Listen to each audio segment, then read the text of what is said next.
When I married Clara, I thought honesty was the one thing we both valued most. We built our life together from scratch, a small apartment, late-night dinners after long workdays, and promises whispered in the dark. She was warm, smart, and full of life. But lately, something had changed. She started going out more, claiming she needed time with friends. I didn't question it at first. Trust, I believed, was the foundation of love. One Friday evening, Clara told me she was staying the night at her friend Mia's place. She packed a small overnight bag, kissed me on the cheek, and left with that familiar smile that used to make my heart melt. I nodded, pretending everything was normal. But deep down, a quiet voice whispered that something wasn't right. Later that night, I decided to text Mia. Nothing suspicious, just casual. "Hey, Clara said she's staying with you tonight. I hope you two have fun catching up." I didn't expect much, maybe a cheerful confirmation. But Mia's reply made my stomach twist. "Wait, what? Clara's not here. I haven't seen her in weeks." For a moment, I just stared at the screen, rereading the message again and again. My heart pounded as a mix of confusion and betrayal rushed through me.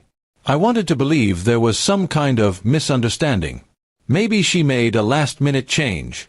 But the way she had looked at me before leaving, calm, confident, told me otherwise. I didn't want to make a scene or call her right away. Instead, I decided to stay calm and think. I knew Clara well. If she was lying, she'd try to maintain the story until she thought she was safe. So I came up with a plan, one message that would make her reveal herself. I typed a short text. "Clara, I just got a call from Mia. She said you never showed up. I think something's wrong. Should I call the police?" Less than a minute later, the typing dots appeared. Then her reply came. "No. Don't call anyone. I'm on my way home. I'll explain everything." My hands tightened around the phone. I didn't respond. I just waited, heart pounding, eyes fixed on the door. Half an hour later, Clara rushed through the front door, breathless and nervous. Her hair was messy, and her face pale. She tried to smile, but it faltered. "I can explain," she said, her voice trembling. I stayed silent. I didn't yell, didn't accuse her. I just let her speak. "I was actually with a few co-workers," she began, avoiding eye contact. "We decided to have a night out, but I didn't want you to think I was hiding something, so I said Mia's place instead. It was stupid. I'm sorry." Her story was full of holes. I asked a few calm questions. Where they went, who was there, what time she arrived. Her answers changed slightly each time. She could feel my disbelief, and the tears soon followed. "Please, I didn't do anything wrong," she whispered. "I just didn't want an argument." I didn't reply right away. I stood up, walked to the window, and looked out at the dark street. "Clara," I said finally, "you didn't just lie to avoid an argument. You lied because you thought you wouldn't get caught. And that's worse than anything else." The silence that followed was heavy.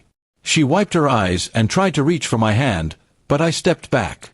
"You broke something tonight," I said quietly. "And I don't know if it can be fixed." That night, she slept in the guest room. I stayed awake, staring at the ceiling, replaying every detail of the past few months.